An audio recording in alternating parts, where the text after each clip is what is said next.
Maithili express की शानदार प्रस्तुति।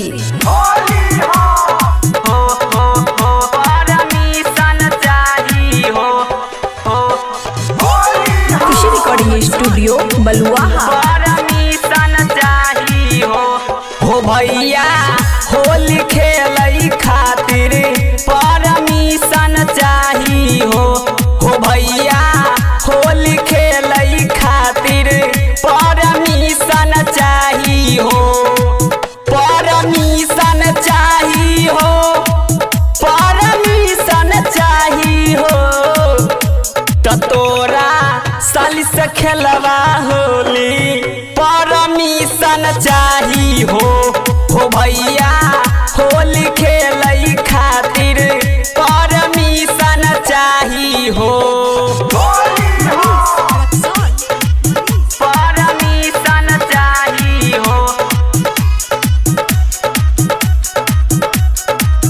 परमिशन चाही हो।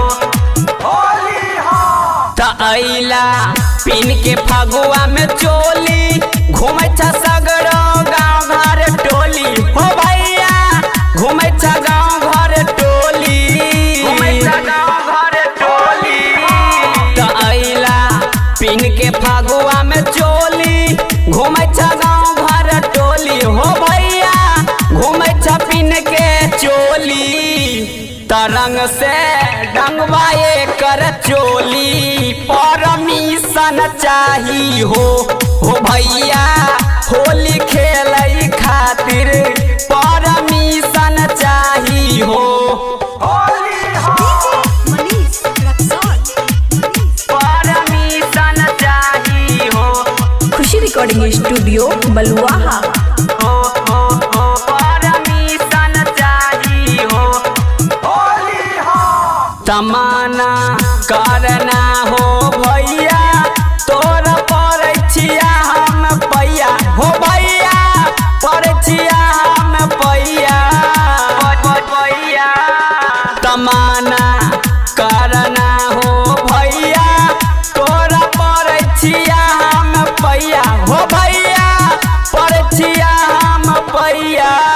तकारो अमित रविंदर के मिशन परमिशन चाही हो भैया होली खेलई खातिर परमिशन चाही हो, परमिशन चाही हो, परमिशन चाही हो।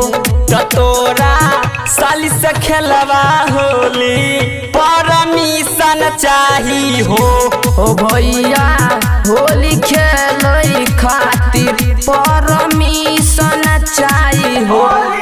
खुशी रिकॉर्डिंग स्टूडियो बलुआहा।